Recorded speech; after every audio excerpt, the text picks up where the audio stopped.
कशा मित्रांनो, तुम्ही बघा आता Parlikar math and commerce coaching क्लासमध्ये आपल्या संपूर्ण विद्यार्थ्याचं हार्दिक स्वागत आहे.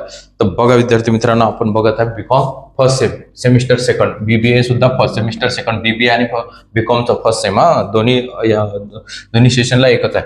तर एनईपी ऍडव्हान्स अकाउंटन्सी कोणता सब्जेक्ट बेटा? ऍडव्हान्स अकाउंटन्सी सब्जेक्टमध्ये डेप्रिशिएशन अकाउंट कोणतं? डेप्रिशिएशन अकाउंट चॅप्टर बघत आहे. तर बघा विद्यार्थी मित्रांनो, स्क्रीनवरती तुम्हाला जे गणित दिलेलं आहे त्या गणिताचं तुम्ही काय करा बेटा? स्क्रीनशॉट काढून घ्या. स्क्रीनशॉट काढल्यानंतर तुम्ही ते रिराईट करून घ्यायचं आणि मी शिकवत असताना लक्ष द्यायचं. बघा विद्यार्थी मित्रांनो, ही जी मेथड आहे त्यामध्ये डेप्रिशिएशन चा रेट जो असतो तो दिलेला नसतो. त्यामुळे आपल्याला आहे ना त्याचा फॉर्म्युला यूज करावा लागतो. काय यूज करावा लागतो बेटा? फॉर्म्युला यूज करावा लागतो. फॉर्म्युला कोणत्या पद्धतीचा यूज करायचा बेटा? तर तो फॉर्म्युला जो असतो तो कॅल्क्युलेशन ऑफ डेप्रिशिएशन, सुरुवातीला फॉर्म्युला यूज करूया आपण. आणि डेप्रिशिएशन इज इक्वल टू बघा कॉस्ट प्लस करायचं बेटा. काय करायचं? Plus installation expenses. काय करायचं बेटा? इन्स्टॉलेशन एक्सपेन्सेस मायनस करायची स्क्रॅप व्हॅल्यू. मग सर ही स्क्रॅप व्हॅल्यू कुठे दिलेली असते? तुम्ही सांगतो बेटा. एक्सपेक्ट लाईफ, त्याची जी लाईफ असते त्या मशिनरीची. आता मोबाईलची लाईफ आहे 4 वर्ष, 5 वर्ष, 6 वर्ष आहे की नाही. आणि तो जो तुम्ही यूज करत असता त्याची प्रत्येक वस्तूची काय असते? लाईफ असते. आणि माणसाची सुद्धा लाईफ असते 50 वर्ष, 60 वर्ष, 70 इयर्स, हो की नाही. कोणतीही वस्तू असो त्याची एक लाईफ असते. तर बघा, Narayan from the Mumbai purchase the furniture, त्या व्यक्तीनं फर्निचर परचेस केलेलं आहे फॉर हिज ऑफिस कॉस्टिंग. त्याने ऑफिससाठी, कशासाठी बेटा? ऑफिससाठी रुपीज 1,04,000. किती बेटा? 1,04,000 आहे की नाही. हा 1,04,000. तर on 1 October 2001 estimate life of the furnitures. काय? फर्निचर्स त्यांनी लाईफ दिलेली आहे. त्यांनी expect of the life of furniture. हा तर ते इज अ 10 इयर. किती इयर आहे बेटा?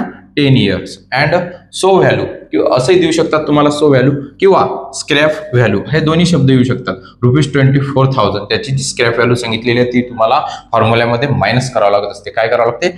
Minus the furnitures you sold 31 March 2004 ला त्यांनी ते सोल्ड केलेलं आहे 70,000 ला. कितीला सोल्ड केलं? 70,000. मग आता यावरती प्रॉफिट झालेला आहे तुम्हाला की लॉस झालेला आहे हे आपल्याला बघावं लागेल. त्यासाठी पहिले तर आपल्याला गणित सोडावं लागेल. आणि बघा, पहिले आपण डेप्रिशिएशन काढू की दरवर्षी आपल्याला डेप्रिशिएशन त्यावरती किती आकारायचं आहे. ओरिजिनल कॉस्टिंग मेथड सुद्धा असं सुद्धा म्हणतात त्याला. तर लक्ष ठेवायचं, मी या पहिलेचे लेक्चर झालेले आहेत त्या लेक्चरला, म्हणजे आता 14 आहे 30 नंबरचे लेक्चर बघा तुम्ही. 30 नंबरच्या लेक्चरमध्ये तुम्हाला संपूर्ण डेप्रिशिएशन मशिनरी आणि फॉर्म्युला सांगितलेला आहे. आता या एक्झाम्पलमध्ये आपल्याला फक्त फर्निचर्स अकाउंटच विचारलेलं आहे. परंतु फर्निचर अकाउंट त्यांनी मेन्शन करायला सांगितलं असल्यावर पण तुम्हाला फॉर्म्युला दाखवणे गरजेचं असते. बघा आता कॉस्ट, त्याची कॉस्ट किती आहे पहिले सुरुवातीला? 1,04,000. आणि या गणितामध्ये इन्स्टॉलेशन चार्जेस. आता सर इन्स्टॉलेशन एक्सपेन्सेस काय असते? जसं इन्स्टॉलेशन एक्सपेन्सेस मध्ये कोणतीही मशीन असो, चक्की असो, तुमची फॅन असो किंवा व्यतिरिक्त टीव्ही असो, फ्रीज तर नाही, फ्रीज आणली की तशीच लावतो आपण म्हणा. व्यतिरिक्त अशा काही मशिनरी असतील त्यांना मार्केटमधून आणल्यानंतर तुम्हाला ते फिटिंग करण्यासाठी तुम्हाला काय करावं लागते? जो व्यक्ती असेल तो व्यक्ती, त्याला कारागीर असेल त्याला बोलावा लागतो आणि त्याला आपल्याला काय करावं लागते? ती फिट करून घ्यावं लागते. त्याला चार्जेस द्यावा लागतो. तर तो जो चार्जेस असतो त्याला इन्स्टॉलेशन चार्जेस असं म्हणतात. म्हणजे वेजेस म्हणजे मजुरी ही आपल्याला काय करावं लागते? ती द्यावी लागत असते. त्याला इन्स्टॉलेशन चार्जेस असं म्हणतात. ती असेल तर प्लस करा, यामध्ये नसेल तर राहिला. मग स्क्रॅप व्हॅल्यू ही मायनस करायची. स्क्रॅप व्हॅल्यू काय करायची बेटा? ती मायनस. बघा आता. आणि एक्सपेक्ट लाईफ दिलेली आहे त्यांनी 10 इयर. किती इयर दिली आपल्याला? 10 इयर. आता ही प्लस 0 या 1,04,000 मध्ये प्लस केले तर तेवढीच अमाऊंट येते मायनस 24,000. ओके. हा तुम्हाला वाटलं तर स्टेप वाढा, नाही वाटलं तर राहू द्या, डायरेक्ट मायनस करा. हा त्यानंतर बघा आता 1,04,000 मधून 24,000 मायनस झाले. किती राहतात? 80,000. किती राहतील? 80,000 डिवायडेड बाय 10. त्या पुन्हा डेप्रिशिएशन 10 कट कोणत्याही संख्येनं 1 ना डिवायडेशन दाखवा 8,000 येणार. म्हणजे या फर्निचरचं दरवर्षीचं जे डेप्रिशिएशन असणार आहे आपलं ते असणार आहे 8,000. किती असणार आहे बेटा? 8,000. हे गोष्ट लक्षात ठेवायची. बघा, याचा स्क्रीनशॉट काढायचा असेल काढून घ्या तुम्ही, पटकन स्क्रीनशॉट काढा. म्हणजे आपण काय करूया? नेक्स्ट फर्निचर अकाउंट तयार करू. हा काढला बेटा हे स्क्रीनशॉट? ओके, ठीक आहे. बघा विद्यार्थी मित्रांनो, आपण ही आखणी केलेलीच आहे. आता पहिले फॉर्म्युला सांगितला. फॉर्म्युल्यामध्ये आपलं जे डेप्रिशिएशन होतं ते किती आलं होतं बेटा? 8,000. किती आलं होतं? वार्षिक 8,000 आलं होतं ना.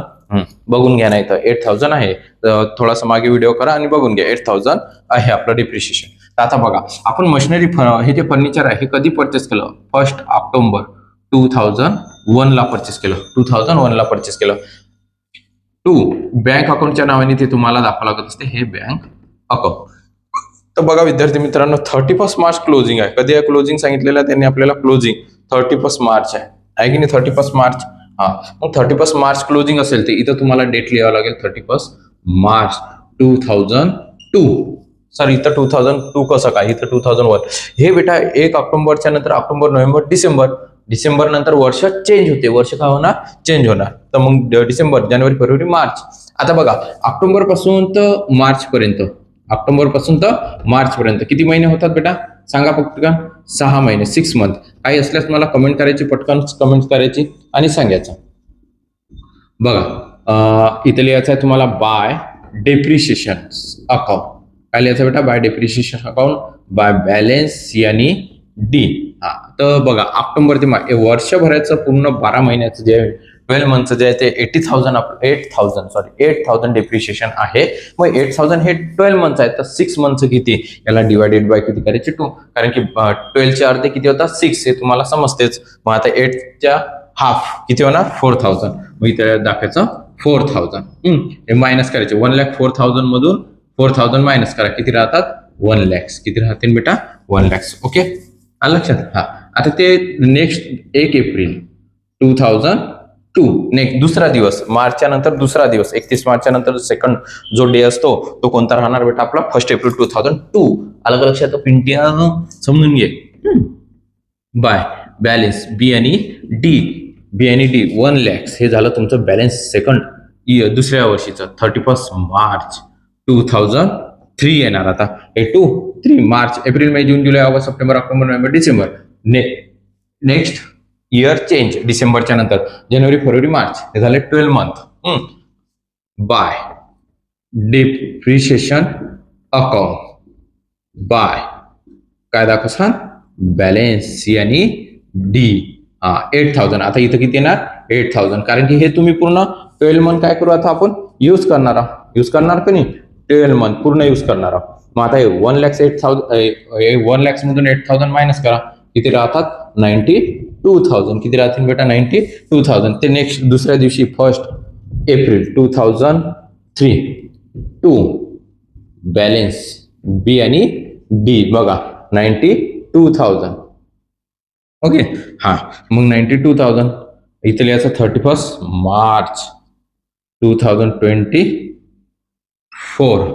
1 2 3 4 4. Okay, by depreciation account by depreciation by balance C आणि डी. चुकून लिहिलं गेलं. तर 92,000 इथं पण येणार 92,000. बघा इथं आला आता 1 एप्रिल 2000, 31 मार्च 2004. आता इथं काय दिलेलं त्यांनी? हे सोल्ड केली म्हणते. तो कधी केली? सोल्ड 4 आहे ना? 4 नाही, इथं 5 पाहिजे बेटा. काय 5? ओके, ते चुकून 4 झालेलं होतं. 5. बघा आता 5 ला सोडा 31 मार्च म्हणजे अजून 1 वर्ष बाकी आपलं. 8,000 इथं दाखवायचं. 8,000 92,000 मधून 8,000 मायनस करा. 84,000. मग आता पुन्हा ते खाली उतरायचं. 1 एप्रिल 2 बॅलेन्स बी आणि डी. आलं लक्षात? किती? 84,000. आता बघा इथे येणार 31 मार्च 2005. त्यांनी ते यावर्षी काय केलेली आहे? सोड केली. काय केली बेटा? सोड. मग आता सोड केलेली असेल तर सोड बाय डेप्रिशिएशन अकाउंट, त्यानंतर बाय बँक अकाउंट. खाली वर चालेल, काहीच हरकत नाही. बाय बँक अकाउंट आणि profit loss account by balance आहे की नाही? सी आणि डी. बघा सी आणि डी. 84,000 कितीला सोड केलेली आहे ती? 70,000 ला सोड केली. मग इथं दाखवा 70,000. हे झालं 70,000. मग एप्रिल ते मार्च आता जे डेप्रिशिएशन आहे ते डेप्रिशिएशन इथं किती येणार आहे? ते डेप्रिशिएशन आता इथं 8,000च येते, काही हरकत नाही. 8,000च येणार आहे. फक्त प्रॉफिट अँड लॉस आपल्याला काढावं लागेल.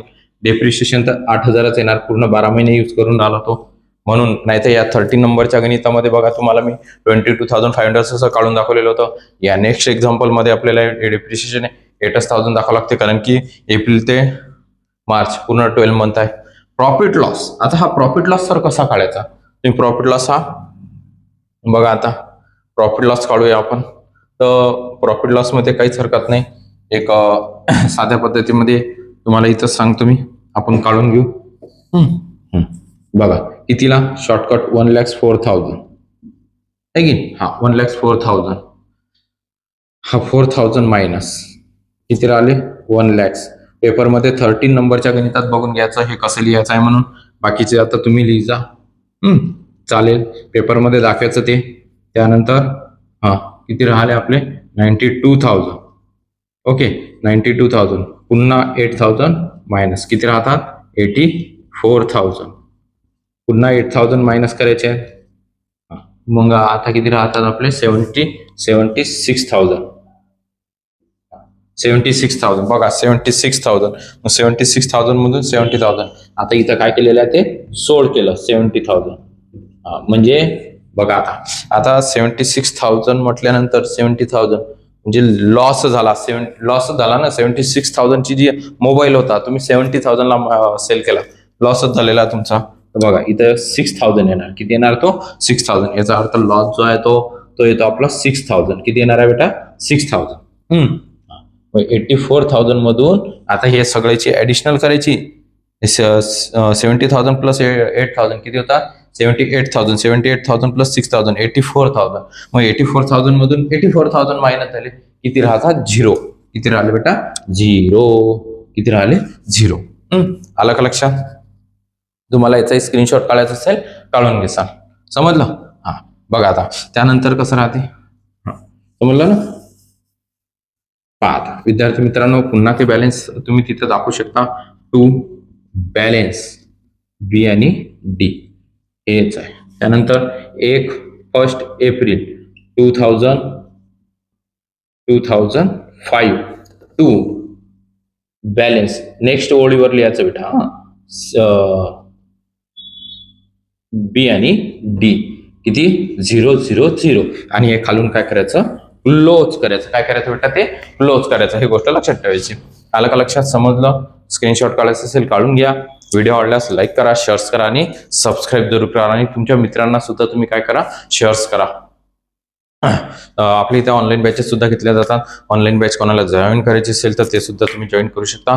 आणि बुकलेट सुद्धा तुम्हाला विकत मिळतात कमी रेटमध्ये, एकदम कमी याच्यामध्ये सुद्धा बुकलेट तुम्हाला विकत मिळतील. तुम्ही फक्त मला मेसेज करा, कॉल करा तरी चालेल. आणि काही अडचण असल्यास मला कमेंट्स करा आणि नक्की कमेंट्स करा.